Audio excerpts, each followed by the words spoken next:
to use these things my little wings could fly. That's Mindy Smith singing Little Wings, a song that's not on her new album Quiet Town, but it's the one that got the ball rolling after a 12-year hiatus.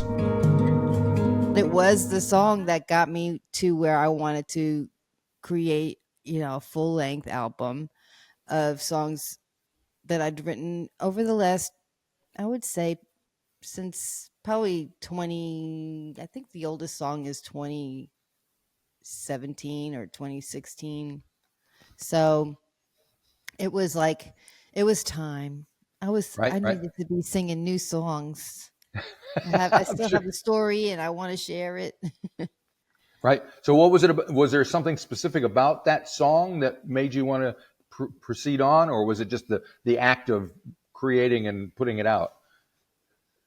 Yes, that song, I kind of found myself really being comfortable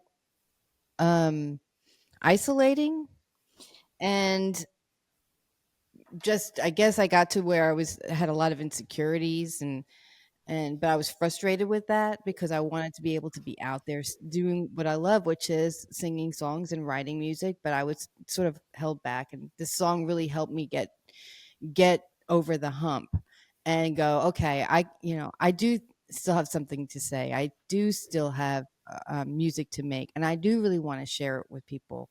And that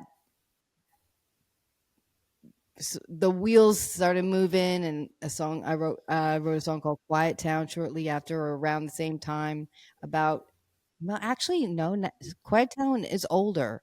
Quiet Town was before. Quiet Town is about Nashville, and initially, and then it became about any time and any place.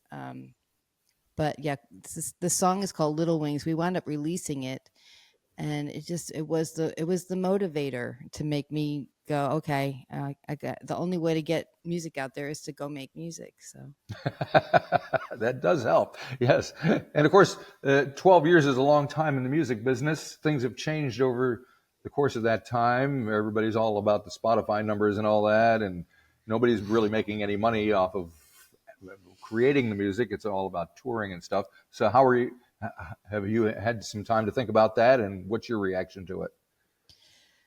Yeah, it's definitely my first record in a fully immersed streaming era. It's different. I mean, when I put out my last record, my self-titled album in 2012, there was still a lot more pushback, and people were still, putting out products, hard copy, if you will. I don't know how else to describe it.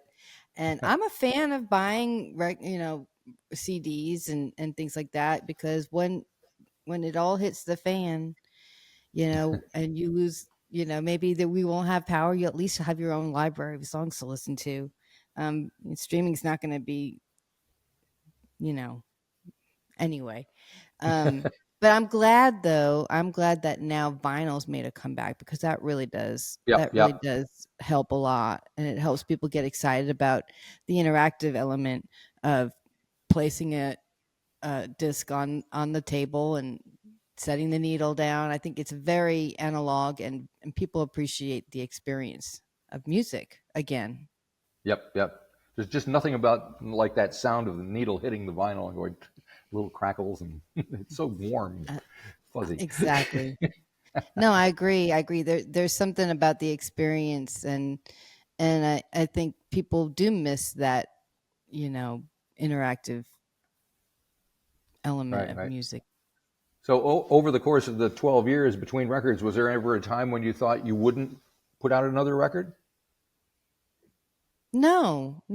I've been doing music. I've been putting out songs and creating. There was a period of time where I actually made an EP, a holiday EP, because I had a good experience with my Christmas record when I was on Vanguard. So with TVX Group, we put out a holiday EP.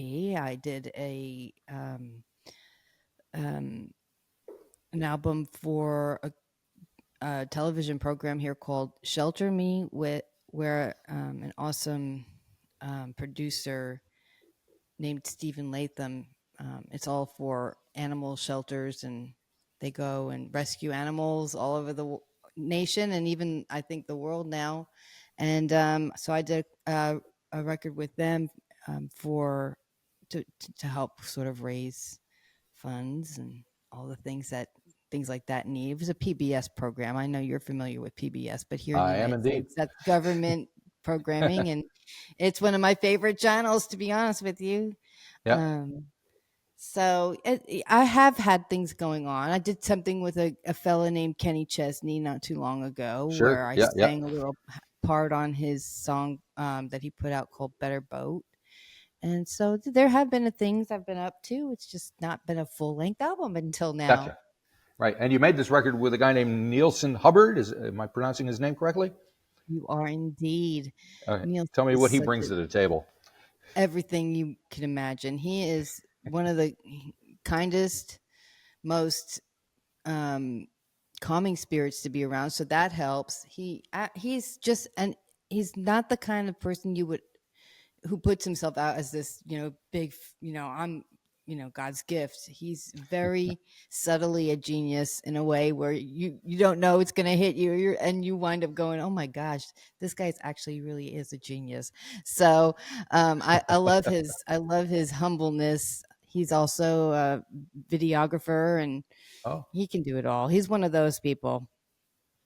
are you going to make some videos that go along with the record? Well, we'll see. We'll see. Like, those things, that's another thing. It's another thing. Yes. I've done videos in the past, and I'm trying to figure out where they fit in outside of there being such a need to channel a, the video experience with the social media and how Yeah. fast those turnover. The Yep. turnover there is so fast that you have to sort of. I'm still trying to figure out how to keep up with it. I'm an old Yeah. lady trying to Everyone figure it is. all out, As and soon as you got to find my figure it out, niche. something changes. It's like you're going from Facebook to Exactly. Instagram to TikTok to what.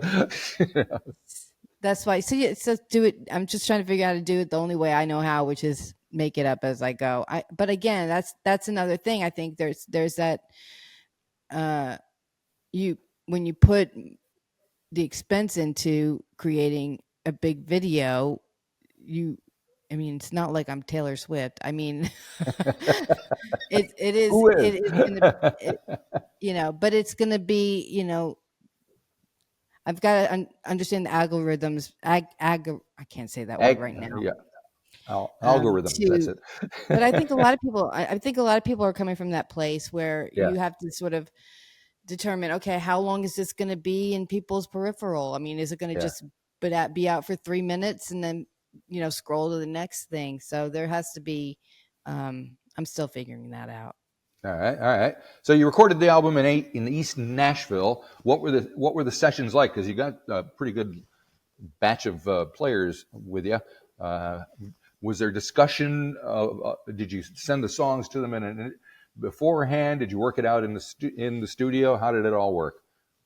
Well, Nielsen and Nielsen and I and Heather Moody, who is my business partner and partner in life, we all sat together and picked the songs, and then picked set it out to the guys who, the dream band Right. that we would want in the studio, and they all came and said they'd be into it, and we all That's went into cool. the studio at Skinny Elephant with a very talented engineer, Dylan Aldridge, and they wrote out their charts as we went. So they wrote the charts out. Nashville charts are the number charts. I don't know how to read them, but it's a thing.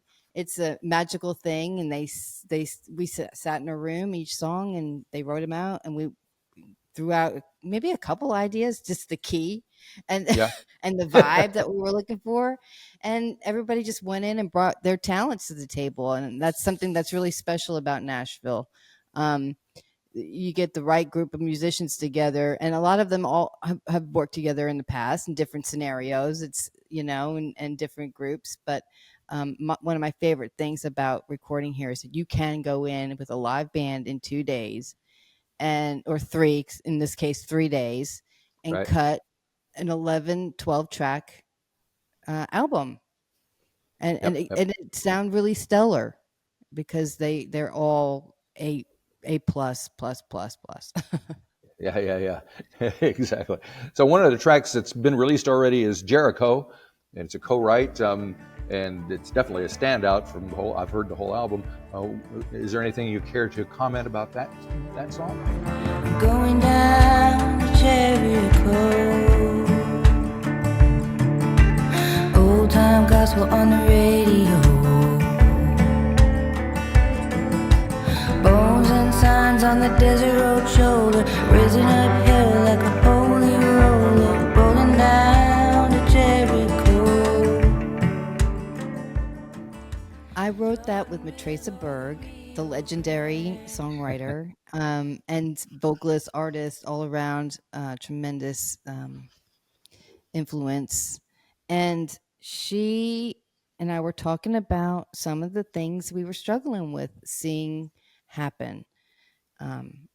There's a lot of hostility lately, a lot, and it's been hard to not ask the question, where's our humanity? And I think initially I know I can speak for myself, I was struggling at the time where some of the babies were being torn from their mother's arms. That was hard to see back in 2018. But the song actually wound up for me becoming about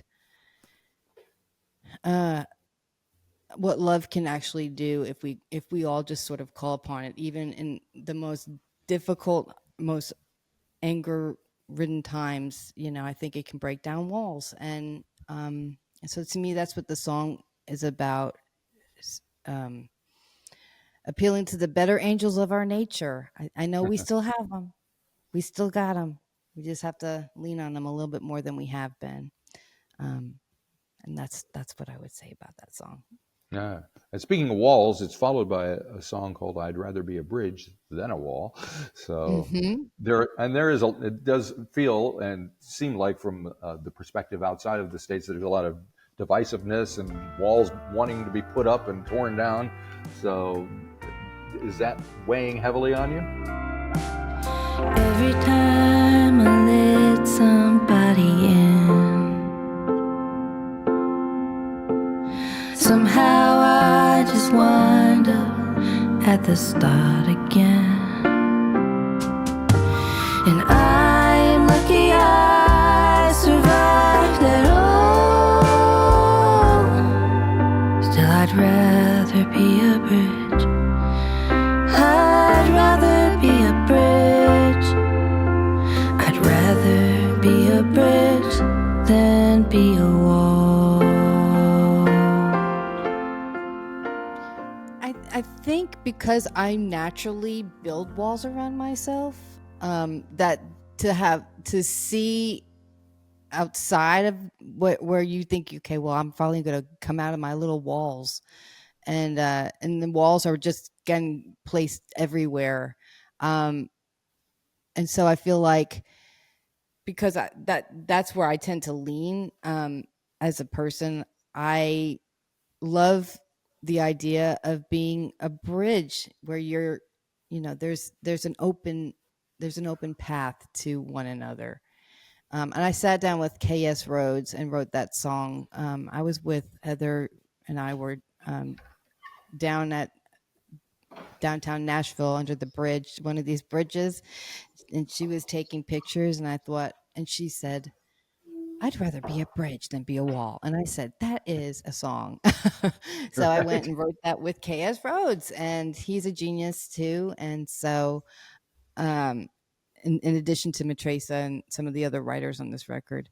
And so it's like the flow was just like none other thing, something KS Rhodes could do. And so Right. sometimes sometimes I'm a dove who soars for days. Sometimes I'm a sparrow in a cage. And that's to me, that's the difference between being a wall and a bridge, I think. Right. Now, I see you have a track called Hour of My Departure with Daniel Tashian. Now, I recognize the last name because I'm an old guy, and his father was in a band called The Remains, who were a very cool kind of garage band, Nuggets band from the 60s. They had a song, I think, called Don't Look Back out of Boston. So tell me about Daniel and the duet that you guys do. And you know I won't be gone, 'cause there's a melody playing in the slightest breeze. We will always be, we will always be one.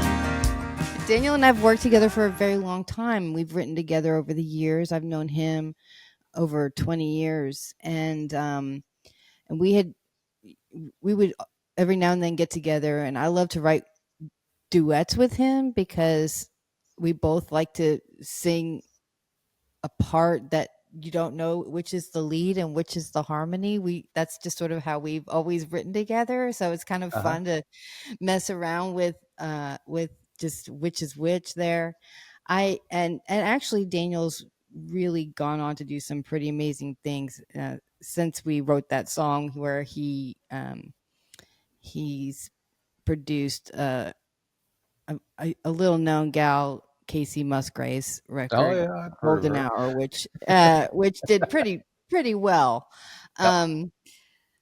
But we've written together for years, and I think for that song, I had come back, for me anyway, I'd come back from meeting my biological family, and you start to think about things. In the hour of my departure, don't you cry, or when you could lose a loved one or somebody you love.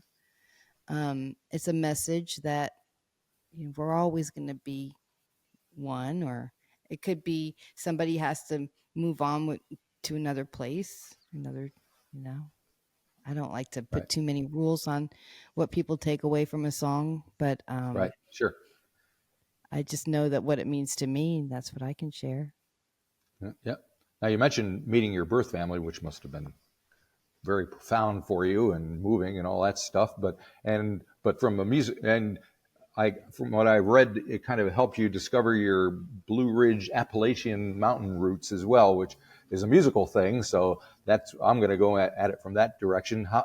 Does that event affect what we hear on the record, do you think? I think musically, there's a lot of me playing with those sounds, that my perception of what those sounds are, my interpretation of them. Mm-hmm. I've always loved writing in a very try to find a traditional sound that I love the idea of writing a song that maybe feels like it's always been there. And I Mm-hmm. think certain sounds are like that. I think Appalachian music is like that. I think blues music is like that. There's a lot of music that has a very old soul to it, and I Mm. love trying to chase that down. But I was very influenced, when I moved away from New York, when I moved to Tennessee, I started listening to a lot of bluegrass music. I also Right. listened to a lot of Irish music, believe it or not. Uh-huh. And so that kind of helped, I think, steer my love for that sound. But then to find out, my family's from the mountains and which is amazing. And turns out my granny had played guitar, and they were very musical people. So it's pretty cool. It It's is pretty pretty cool. cool. It's pretty cool to grow up in on Long Yeah. Island, and have my Right. There's no mother mountains there. who was a vocalist and taught me everything I needed to know really about singing in front of people. And then to find out my genetic background is also very musical. So that's pretty cool. Right, Pretty right, cool. right. Yep. And of course, you did have early in your career. You did the thing with Dolly Parton and Jolene, which she's a mountain gal, so it all kind of makes sense now, doesn't it? She is a mountain gal, but that was awesome to be in her presence even for 5 minutes, let alone to have her take me around and show me the ropes and Yeah. all the things that you would never dream could happen to you as a Long Island girl, but it did. It happened to me. It can happen to Yes, anybody. it is. I don't know. So do you feel like you're a different type of artist or person than you were 12 years ago when the previous album was out? Maybe a little bit. I've grown. I think I'm doing things that in my daily life that have improved my mental health, and on a daily basis, I think I'm in a better mindset than I have been over the years. I think, we all go through trials, and for me right now, I've just kind of been on this weird kind of, the only way to get back on track is to ditch all the other stuff that wasn't working. So that's basically where I've been. I feel like I've lightened the load a little bit. That was sort of weighing me down for a minute. But I guess we've all been through so much, especially these last 3 or 4 years. There's nobody here in the world that hasn't really felt some heavy stuff. Yeah, And that's right. and it's still going on. There's still a lot of heavy stuff going on. So I guess, and it's not, you can't close your eyes to it. I mean, you can try, but it's there. And so I think we all have, and I had to grow a little bit, or move around things, how we do things. And I'm so careful to talk about stuff because it's like, do we really want to relive stuff? But Yeah. Open a can of worms. I know it becomes that, doesn't it? Yes, it does. Well, one thing is, I have to say, country music, I don't know, here in New Zealand, it's become huge. Luke Combs has just announced another show here. He was here about a year and a half ago and sold out the main indoor stadium of like 12,000 people. So now he's coming back to play a stadium, outdoor stadium. That's how big it is down here. So, and nobody knew that it was all from kind of the heartland. It was the people who don't usually go to concerts and stuff were all at this show and singing along with his every song. So, oh, for real? Well, yeah. Good for him. That's Yeah, amazing. so, Well, I love that. I think country music has just become its own big train barreling down. Anything in its way is going to get railroaded. I think it's just become a big. I mean, I grew up, like I said, on Long Island. We didn't have a lot of country music that I recall, and Billy Joel music. Billy Joel, and yes, exactly, it was Billy Joel. And of course, I listened to a lot of like the Cyndi Lauper and Right. that stuff. I wound up a little bit of a Cure gal and Oh, there Sundays you gal. go. Yeah, I was into that alternative scene for a long time growing up. And I a little bit. I was a weirdo. Still am. Yeah. But yeah, country music is huge. It's huge. Yep. All right. Well, hopefully we'll get you to come down to New Zealand and get on stage down here. It'd be kind of fun. I would love that. I think That you would would be so nice. It's like a and dream. we would too. So yeah. Well, hopefully everything goes well with the release of the record. I know you're hitting the road shortly after that, so that should be a bit of fun, huh? Yes, I'm excited to get back. I really love seeing folks and getting out there and sharing. And I'm a sucker and a ham, so I like the experience of singing in front of folks. So that's going to be fun. And I do want to come down to see you all down there. All righty, very good. A sucker and a ham sounds like it could be a song, but I'm not sure what kind. Oh my God, that's hilarious. If you enjoyed this episode of the 13th Floor's Music Talk series, please be sure to subscribe to the website or to the YouTube channel. Follow us on Facebook or Instagram and wherever you find your podcasts. There's a whole lot more to discover.